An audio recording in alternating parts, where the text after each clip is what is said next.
Hey friends, welcome. Pro-life leader Frank Pavone here, National Director of Priests for Life. I want to tell you what I did here on my daily diary update from Saturday the 9th of September through Wednesday the 13th of September 2023. I really love this work, every moment of it, every aspect of it, and that's why I want to share it with you to encourage you in your work for the unborn and to encourage your support of ours. Saturday, September 9th, I woke up in San Antonio, Texas, where I had spoken the night before. Went to the airport nice and early, as in 4:15 in the morning, and caught an early flight to Orlando. What I do on the planes is I do my work. I open up my laptop, do some reading, take care of emails, always connect on the airplane Wi-Fi, and I got a bunch of things done. I had upcoming plans for leadership meetings and book orders and communications with regard to the National Day of Remembrance and things like that. So, landed in Orlando. Car picked me up, did more work in the car, including on the phone and on the computer, and ate lunch in the car too. I like to if it's around lunchtime. I landed at 11, so by the time I'm driving back, it's close to 11:30, and so I grab a fast food at the airport, eat it in the car. That saves me time. When I get back to the office, I can jump right into the work that's waiting for me there. And the work that was waiting for me there once I got back to Priests for Life was to connect remotely with a gentleman in New Jersey who is helping us with travel-related planning, and got on the Zoom with him and had a work meeting regarding upcoming invitations and confirmed trips that I'm doing all around the country, and other members of our pastoral team as well, Alvita King and other people. So we went over the schedules and the details of that.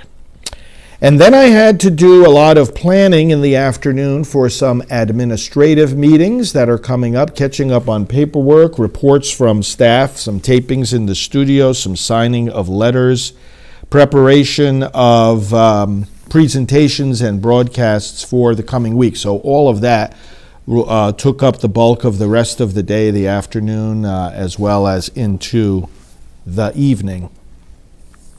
Sunday, the 10th of September, after doing a little bit of early work at my desk, and of course prayer time, sometimes I don't mention about the prayer time, but obviously every day, just like eating every day, we're praying every day.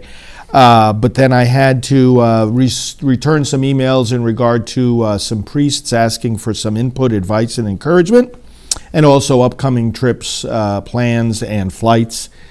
But then at 8 o'clock, I got together with our vice chairman who's visiting down here from New Jersey, and we went out for a working breakfast right downtown in Titusville.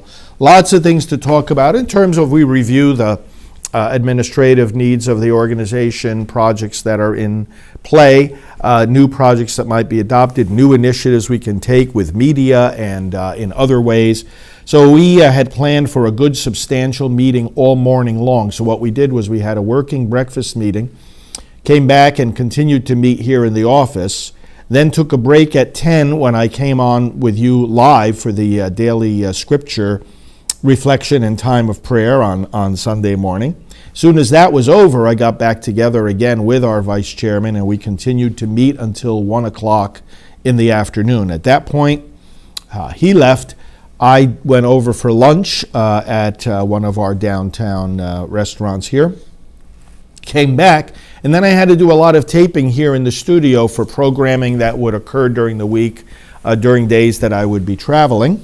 So I came back here, did that broadcasting work, and that really took up the rest of the day, together with, of course, checking up on emails and making some phone calls in the afternoon and evening. Sunday the 10th. Monday, September 11th, here at the office, Patriot Day, of course, the anniversary of the 9/11 attacks. Up early working on email and administrative phone calls, staff phone calls in the morning prior to 8 o'clock, because then before I talk about that, some of the things I dealt with in terms of those emails. Eucharistic themes. The Church in the United States is being engaged now in a special series of events regarding the Eucharist. And so we're connecting it for priests and organizations and individual faithful. We're connecting our belief in the Eucharist with our commitment to defend the unborn. So I worked on communicating some of that material, preparing for the Abortion Recovery Coalition meeting, communication with an abortion researcher, parish facts that I prepared to go out to all the churches. Worked on the communication with some media outlets about articles that they would take for me, more approvals of trips and flights, ordering of books, every book on abortion that I can get my hands on, I order and bring here into my library and read. Bishop Strickland, communication in regard to him and the attempts to cancel him. Here we go again, right? You've seen it happen with me.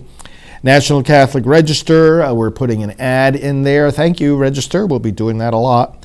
And giving approval to an appeal that's going out and preparing for a visit from our videographer, Kurt.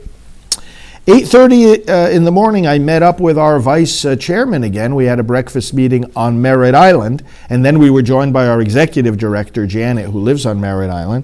Again, regular administrative intensive planning meetings that we have periodically. We spent the whole day together, starting with that breakfast meeting, and then we went over to the home office of our executive director, and the three of us met there throughout the rest of the day. We connected with some of our other administrative team, our fundraisers. We looked at exciting plans for future months. You'll be hearing about a lot of the projects that we decided on and that we discussed, and other possibilities that we're still deciding. But it's all positive. Priests for Life is experiencing many new opportunities and good support. So we met along these lines until 4:30 in the afternoon. At that point, I caught up on a little bit of work on my laptop, and then at 5:30 drove back to the office. Now, while I was driving, I spoke with another member of our administrative team who wasn't in the daily meetings, and I got an update from him between 5:30 and 6 as I drove back. When I got back, I looked at updates from the staff that had come in by email, did some work in my office. That was at 6. And then at 7, I hopped onto Zoom for a live radio interview, radio/podcast, internet radio, Pastor Jim and Joni Lupus from New York. So they run a Right to Life organization in New York and have me on regularly as a guest. So I spoke with them from 7 to 8, and then at 8 that night had some dinner by myself here in the office and concluded the day. Tuesday the 12th of September. Checking in with staff in the morning, early morning work at my desk, administrative phone calls, staff briefing at 8:30. Some of the things dealing with on my communications, we issued a statement in support of Bishop Strickland. You can sign on to it, standwithbishopstrickland.com. Plans for the upcoming pastoral team meeting, more communication about the ad in the National Catholic Register, preparations for our next newsletter, preparations for interviews, approval of appeal letters, and an email going out to our election volunteers. At 10 a.m., I came in here to the studio, taped with Janet, our executive director, another episode of our End Abortion US program. When we were finished with that taping, went back to my office, and at 11 o'clock hopped on to a 1-hour Zoom meeting of the Abortion Recovery Coalition. We run the largest ministry for healing after abortion, Rachel's Vineyard, and also Silent No More, the people giving testimony. So obviously we're part of this coalition. I contributed to the conversation, so did Janet. That was at 11 to 12. Then I went into my kitchen area and started to prepare some lunch, but at 12:15 had to hop onto the telephone for an interview with a radio station in Dallas. It was actually about supporting Bishop Strickland and his pro-life commitment. That was at 12:15. guess it lasted for about 15 minutes, and then I hopped on the radio, another radio interview. Meanwhile, I'm getting lunch ready. I had another radio interview with Salem Radio, about another 10 minutes or so.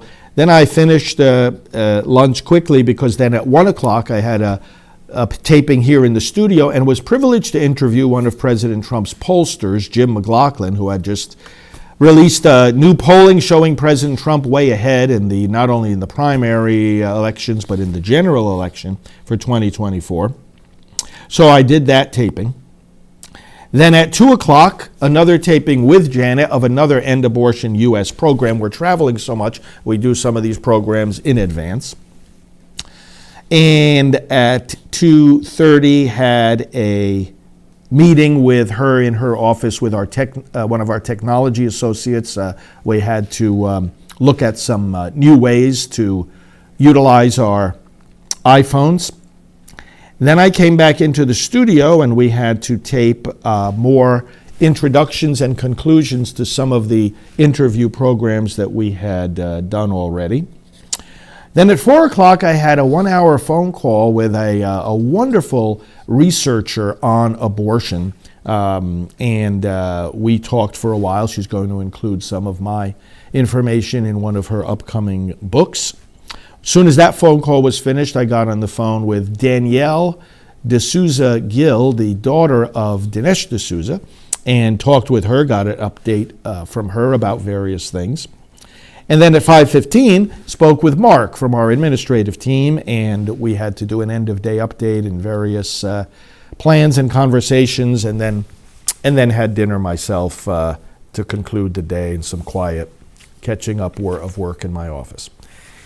Wednesday, the 13th of September, finally, work in the morning on my computer, dealing with things like our fetal development page. We're adding new material to that. We're promoting a great fetal development app called See Baby Grow. We're on the forefront of promoting that, actually. Giving approval to appeals, approval to an email blast going out. Talked with my team about I-360. That enables us to send people out to knock on doors of voters or to make phone calls to voters. These are the two things, by the way, that get the votes out.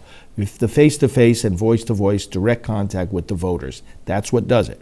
And then mini catalog approval. That's a little flyer that goes out about some of the products that we are promoting from our online store, prolifeproducts.org. At 10 a.m., I had a Zoom interview with a broadcaster from here in Florida. That lasted about 35 minutes. As soon as I was finished with that, I had a meeting with our correspondence associate, young lady that you've seen on these programs, Mary Stein. She really does a good job, loves working here, as does the rest of our staff. And I met at 11 o'clock with our video editor about final touches to the talk that I taped for Maureen Flynn, the International Week of Prayer and Fasting, a great big Catholic event that takes place each year that I've been participating in from the beginning and am participating in again this year. Taped my talk, edited it with our video editor. And then what did I do? I got a couple of other emails done, had a quick lunch. At 1:30, we welcomed Sheriff Wayne Ivey, very popular sheriff of Brevard County here in Florida.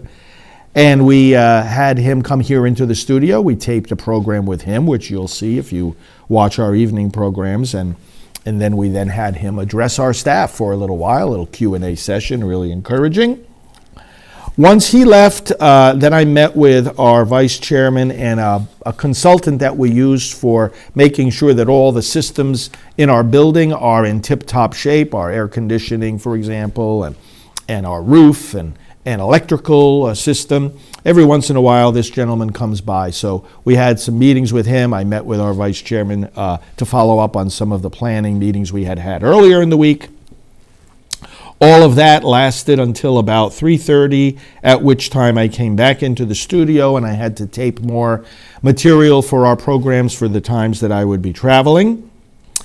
got finished with that, went into my office, caught up with staff on email, and then at 5:30 p.m. hopped back onto the computer for a live interview with, actually I think it was a pre-taped podcast interview, with Danielle, whom I spoke about a moment ago, the daughter of Dinesh D'Souza. So we did an interview for about 45 minutes. And then at 6:15, I called Mark from our administrative team and did an end of day update with him. And after that, I taped a scripture reflection here in the studio. This was at about 7:30. One of the scripture reflections for later in the week when I would be traveling. And then after that, had a little bit of dinner, and then concluded the day here at the office. That's what I did, September 9th through the 13th. You know, I've been doing this for 30 years. I have not gotten tired of it, not one day. Thank you for the support. We are moving towards victory. God bless your pro-life work. Thanks for your support of ours, and we'll talk to you soon.